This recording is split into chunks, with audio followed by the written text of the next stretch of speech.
Have you ever questioned your design decisions? Turned down projects because you feel like you're not capable of them? Or you just felt like you're not good enough and simply not cut out for an interior designer's job? These are actually some real life examples of how I have felt throughout my interior designer's career. So if you said yes to any of those, then you're not alone. Hello, welcome back to Space for Edit. On this channel, we talk about all the things that they don't teach you in design school, but you need to know in the real world. My name is Cynthia. I am a commercial interior designer, and today I want to look at why we often lose confidence in our abilities and work experience as interior designers and how we can improve that and overcome it. So today's main chapters are high standards, low self-esteem, death by comparison, lessons in rejection, who is the imposter, no tricks, no hacks, just pure experience. Hopefully, afterwards you'll feel a lot more confident, and knowing all of these insights will help you in the future when you're feeling a little bit low and just a little bit unsure.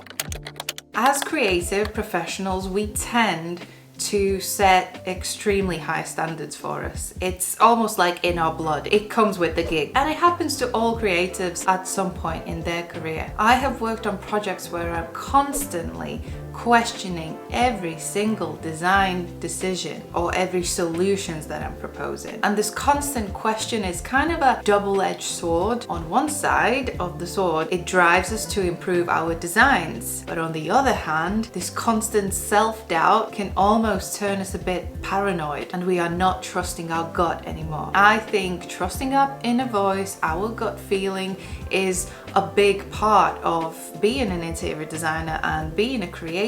One way to overcome this is realizing, and I'm saying like really realizing and being honest with yourself, that perfection does not exist. It's an ideal, and real world is not an ideal world. It's not a realistic endpoint. In this industry specifically, it's all about practicality and being realistic. It's great to fantasize, be creative, and have that blue sky thinking, but eventually you will have to come down to the ground, to the real world. So set yourself achievable goals and celebrate those little wins when you hit those little milestones. Done is better than none. This will give you a nice little boost every time you have these little wins, and the more you do it, the more uplifted you feel, and the less likely you will start to doubt yourself. For me, the temptation for comparison or for comparing myself to others in the field is very much an ongoing struggle, especially now when I've started my own business from scratch on my own, and I see everyone else kind of getting on with their careers and doing these great projects and winning awards and kind of like showcasing all of these great things. And it's so easy to get lost and kind of sucked into this comparison. We forget that everyone's journey is different, everyone's strengths, everyone's weaknesses are different, the challenges and like the victories. My victories are completely different to the ones that I might be comparing myself with. So when I get a bit distracted by this comparison or getting sucked into this, I remind myself, what are my main goals? And where am I going? What is my journey? What is important to me? I ask myself, why am I feeling like this? Is it actually that important right now? Is it my priority? Where am I focusing at the moment? And is this comparison really doing any good for that journey? So when I ask myself all these questions, have my little inner dialogue, and I calm myself down, and I understand that, you know what? My journey is different. My priorities are different. There might be times later in my career when I'm winning big projects, when I'm winning design awards, but at the moment, that is not really what's going to move the needle for me. So I'm focusing on what is my goal. Sharing our creative work is actually quite a vulnerable and brave thing to do. Fear of rejection or like harsh criticism is very much a byproduct of sharing our work. Design is just subjective. Everyone has an opinion about every single nuance, and they are all right in their own way. What will they think? What if they don't like what I've created and never want to work with me again? Or what if I look stupid and unprepared? This kind of questioning can really paralyze us and stop us from innovating and really pushing the boundaries, which is super important in our job. So next time when you are kind of paralyzed by this fear of rejection or criticism, remind yourself that feeling like this and this whole process is a part of design process.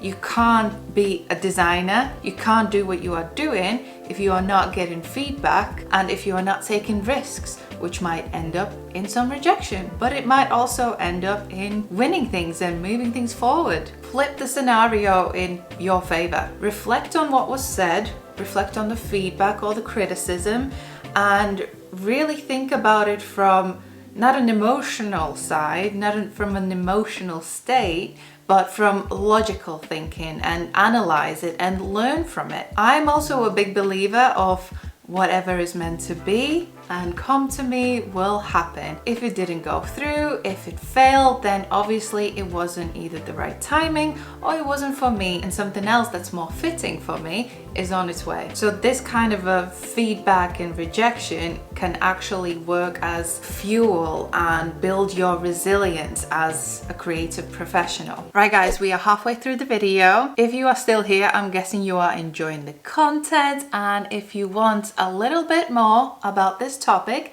then make sure you subscribe to my newsletter, which comes out weekly, and usually I reflect more on each week's topic. So for example, this week we would talk about how to boost your confidence and how to deal with these difficult situations. I also wrap it all up with an open question, so it's a very nice opportunity for us to kind of chat a bit more and get to know each other on a one-to-one level, because yes, I reply to all emails myself. So if that's something that you are into, then make sure you follow the link below in the description.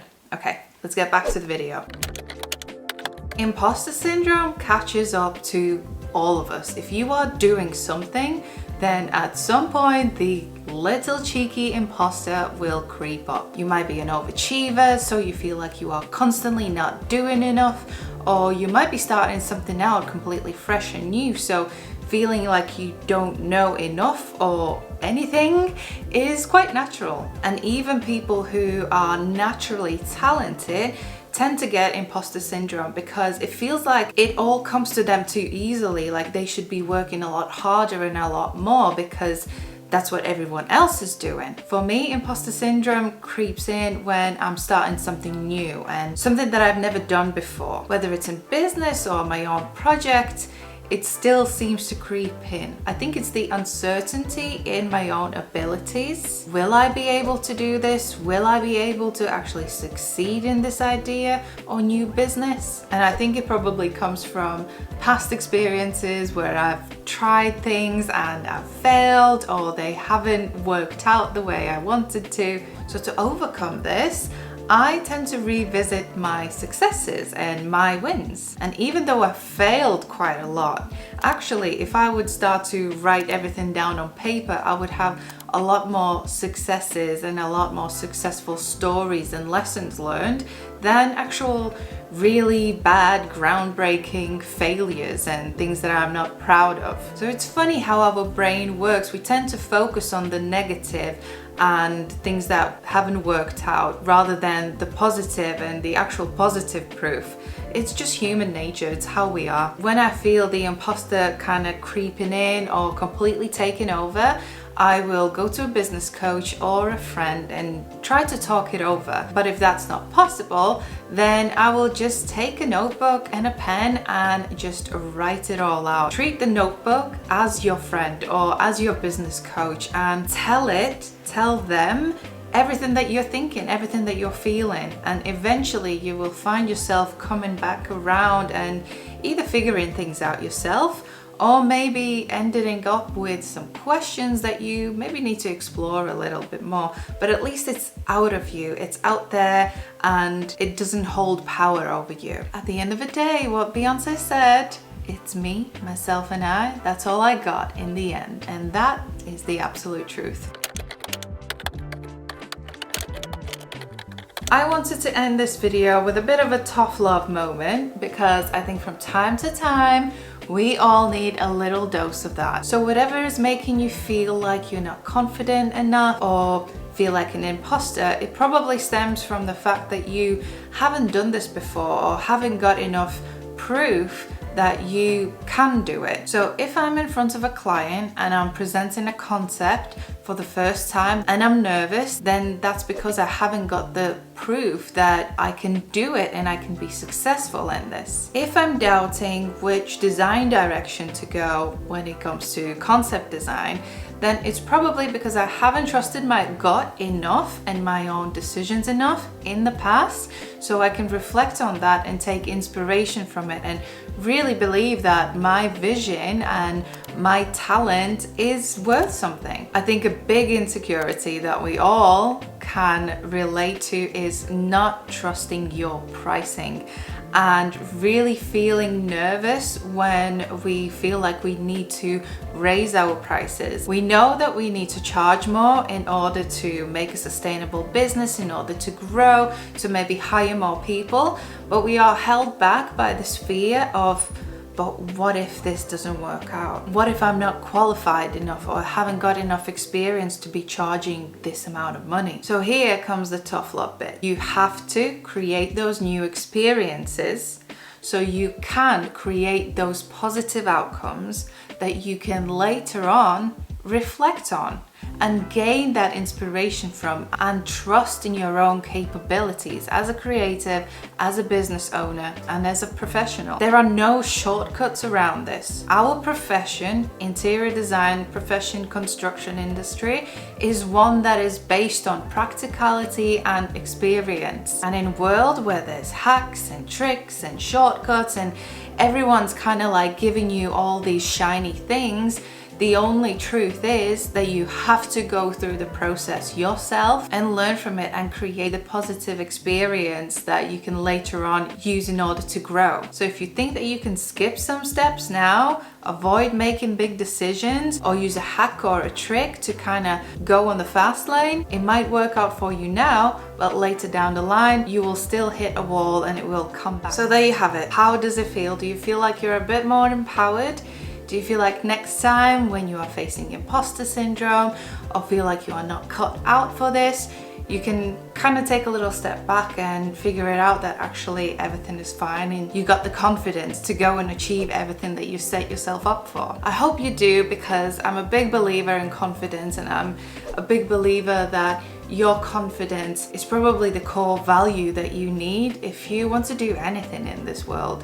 So sorry to finish with a bit of a tough love moment, but I honestly mean it in a caring way, and I want everyone to be as confident as possible. Okay, that's it from me today on this video. If you want a bit more bite-sized content, make sure you scroll through my Instagram and sign up to that newsletter. Come and chat with me. If you feel like you want to watch a few more videos, there's some that you can binge watch, but if I don't see you there, then I'll see you in the next video. Bye!